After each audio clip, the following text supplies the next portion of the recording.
There are sounds that can only be heard when everything else goes quiet. The rush of wind through open fields, the steady rhythm of your own heartbeat, the pulse of the earth beneath bare feet, and somewhere within that stillness, a whisper that doesn't use words. It's not loud, yet it carries through the soul like an echo from eternity.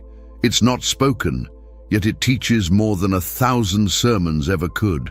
It's the voice within silence, the divine resonance that reaches beyond sound, beyond language, beyond thought. You've felt it before, in the moments before dawn, when the air holds its breath, in the moments between tears, when your heart trembles but does not break. It's the voice that speaks not to your ears, but to your being. The ancients called it the breath of God. Mystics called it the inner music. It is the sound that exists before speech, the vibration that shaped the stars, the harmony that breathed life into dust. And though the world around you screams for noise and distraction, the soul still remembers that sacred frequency. It calls you back, to quiet, to peace, to presence. This is not the kind of silence that empties. It's the kind that fills. It's not the absence of sound. It's the presence of everything that truly matters. When you begin to listen, not with your ears but with your awareness, you realize that heaven never stopped speaking. You simply forgot how to hear. So sit for a moment in the space between breaths. Don't rush to pray. Don't reach to fix. Just be. Because it's there, in that unseen pause, that the voice within silence begins to rise. Silence has a language, but it does not use syllables. It speaks in rhythms, of breath, of pulse, of light, moving slowly across the room. It teaches with textures, the weight of morning air, the temperature of a quiet afternoon, the softness of dusk. And when you let yourself dwell there, without hurry, you begin to understand what the mind could never translate. The language of stillness is older than speech. It tells you, without argument, that you are more than your fear. It reminds you, without explanation, that you are carried even when you feel alone. It holds you without hands until the tremor in your chest learns how to settle again. You don't master this language by trying harder. You learn it the way a child learns a lullaby, by resting in it often until the melody memorizes you. Sit in the quiet, and it will begin to shape your inner landscape. Edges soften, storms subside, shadows lose their teeth. You stop bracing for impact. You start allowing grace. In stillness, prayer loses performance and finds presence. You stop chasing perfect words and start offering honest breath. No bargaining, no speeches, just the truth of being here before the one who already knows. And strangely, what you could not express begins to express itself through tears, through peace, through a courage that wasn't there before. Stillness is not passivity, it is alignment. It is the sacred refusal to be ruled by panic. It is choosing to stand where peace is speaking, even when noise is louder. In that choice, your soul learns a new grammar, to wait without shrinking, to trust without seeing, to love without demanding answers. Notice how the room feels different when you stop filling it with urgency. Notice how the heart beats steadier when you let go of the argument you keep having with yourself. Notice how God's nearness is easier to sense when you are no longer auditioning for His attention. He was here all along. You were simply elsewhere. The language of stillness will not rush you. It will invite you again and again to breathe, to listen, to belong. And as you return day after day, something holy happens. The quiet outside becomes the quiet within. And within that quiet, a voice begins to shine. Every breath is a prayer that doesn't need translation. When words fall apart, the inhale becomes your cry, and the exhale your surrender. Each breath whispers, "Thank you and help me," all at once, a language only heaven fully understands. You may think silence means you have stopped praying, but in truth, creation prays through you. The trees pray when their leaves tremble in wind. The ocean prays when its waves return again and again. The stars pray by burning faithfully through endless night. And you You pray by simply being alive, by breathing through pain, by refusing to give up. Prayer is not always sound. Sometimes it is survival. The breath that sustains you is older than fear and deeper than language. It came from the same breath that moved over the waters in Genesis, the same breath that gave life to dust. Every inhale is a return to that origin. Every exhale is a letting go of everything that is not you. When you breathe with awareness, the noise within begins to fade. The rhythm of breath becomes a sanctuary, a steady reminder that even when your mouth is silent, heaven still hears you. You are not required to perform prayer. You are prayer formed by divine breath itself. So when you don't know what to say, breathe. When faith feels too heavy, breathe. When your heart aches with questions, breathe. Because each breath is already carrying your soul's message upward, a wordless song rising into eternity. Inside every heart, there is an echo, a sound that never began and never ends. It's not made by blood or by body, but by something eternal that hums beneath both. When the world goes quiet, you begin to hear it, a gentle rhythm that says, "You are known, you are not alone." It's the divine resonance, the aftersound of God's voice that lingers in every soul. You can hear it when everything else stops demanding attention, when the phone is set down, when the music fades, when the to-do list dissolves into the background. It's not a new voice. It's the one that's been waiting behind all others. The same voice that called the stars into being now calls you by name, not through thunder, but through tenderness. The heart doesn't echo because it's empty. It echoes because it's full of eternity trying to be remembered. Every longing, every ache, every dream is that echo seeking its source again. That's why silence can hurt, because it magnifies what you've been trying to quiet. But if you stay with it long enough, you realize the pain is just the echo turning into understanding. The echo is not there to haunt you, it's there to guide you. It repeats the truth until you finally listen, that you are seen, that you are loved, that even in your stillness, you are held. And when your heart beats slower, matching the rhythm of grace, you'll understand. What you thought was emptiness was actually the voice of God reverberating within you. It doesn't demand to be loud. It doesn't compete with chaos. It simply is. And the moment you stop searching for something external to fill the silence, you'll hear it clearly, the echo in your heart that never stopped speaking. There's a weight that begins to lift when you stop trying to control what silence should give you. You realize that silence isn't here to answer, it's here to heal. For so long, you've been asking heaven for explanations, but heaven has been offering presence. And presence doesn't solve, it dissolves. The moment you begin to truly listen, the noise inside starts to quiet. The questions that once screamed become whispers. The fears that felt immovable begin to fade, not because they've been defeated, but because they've been understood. Understanding does what force never could. It softens the heart enough to receive peace.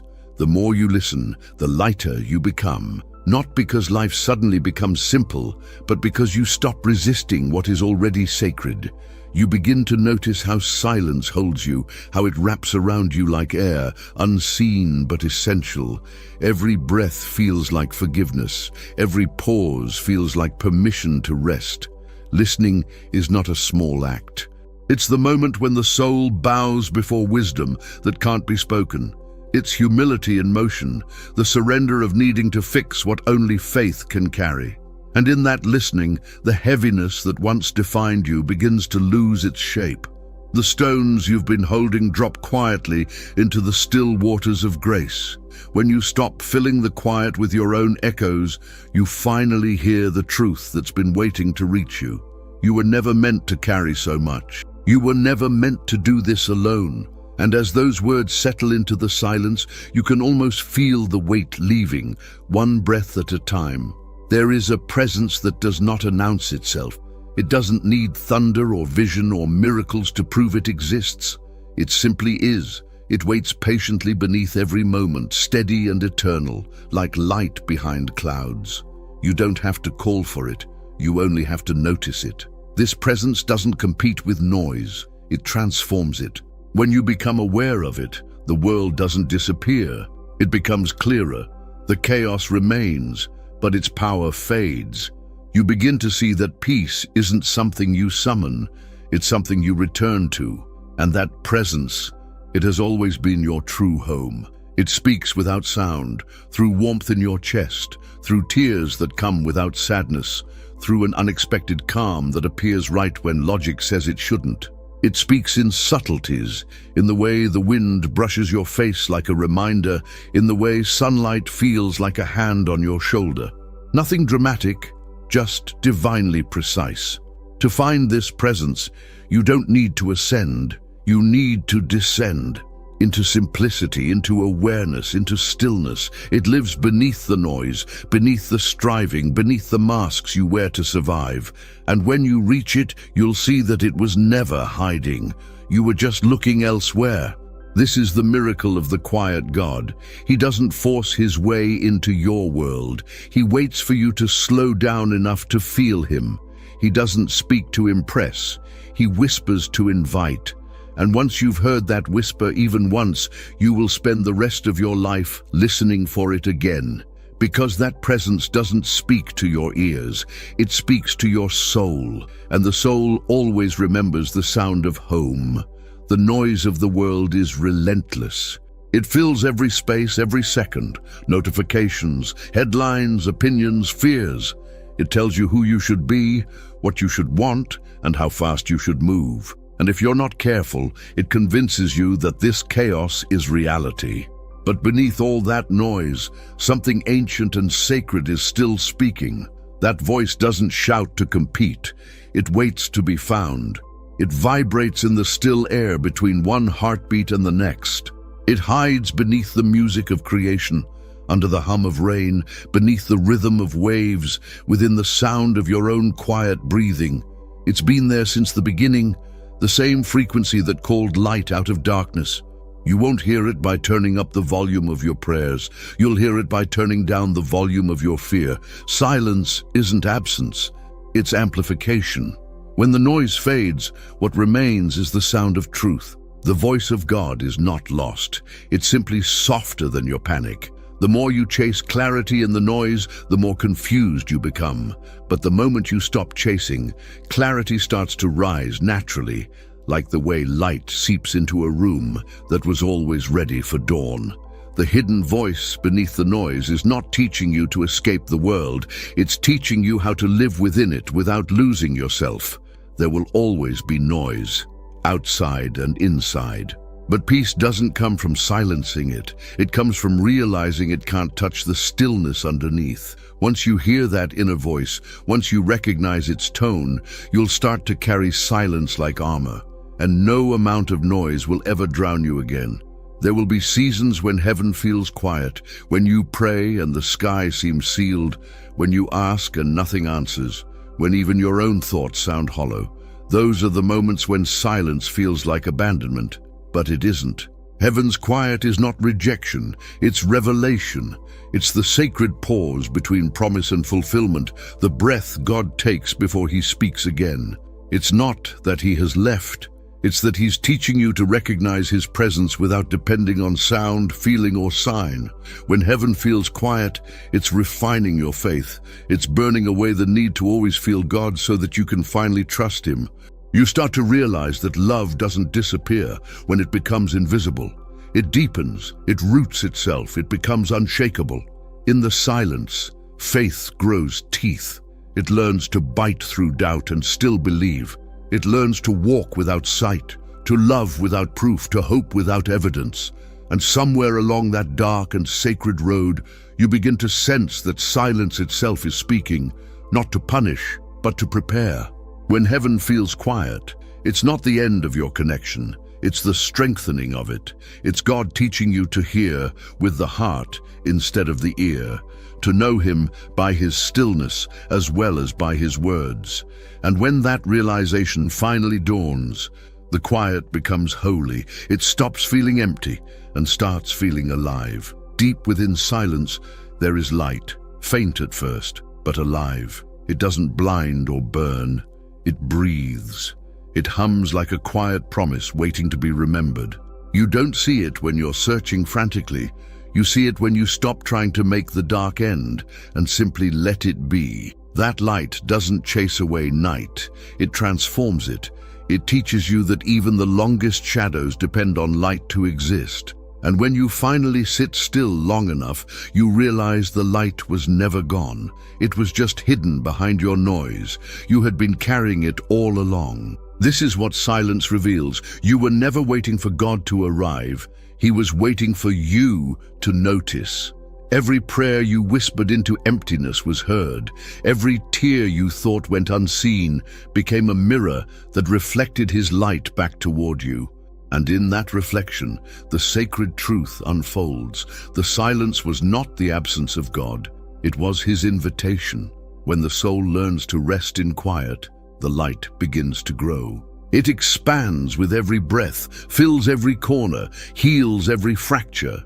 You start to understand that light doesn't come from outside. It awakens from within, like a memory of eternity finally remembered. So when you find yourself in darkness again, don't curse it, sit inside it, listen to it, because the longer you remain still, the more you'll feel that faint glow rising from the center of your being. That is not your strength, that is his presence becoming visible. In the end, you realize the voice you've been searching for never left you. It wasn't hidden in the clouds or trapped in sacred buildings. It was inside the very breath that's been keeping you alive. Every inhale, every quiet moment, every tear, every silence, they were all part of the same conversation. God was never silent. He was speaking in ways your noise couldn't hear. He was whispering through your exhaustion, singing through your waiting, holding you through every unanswered prayer. And now that you've slowed down enough to listen, you can finally hear what he's been saying all along. I am here. The voice within silence isn't a message, it's a presence. It doesn't come and go, it remains. It doesn't change its tone. You just learn to recognize it. And once you do, every quiet morning, every still night, every sacred pause becomes a place of communion. This is the beauty of the spiritual journey. You stop searching for God in thunder, and you start finding him in the breath, in the peace between words, in the love that never demanded sound to be real. And when life grows loud again, as it always will, you'll know how to return, not by running away, but by closing your eyes, breathing and remembering the voice you seek has always been speaking, not to your ears, but to your eternity. So be still, let silence speak. Because the voice of heaven never left you, you just needed to come home to hear it again.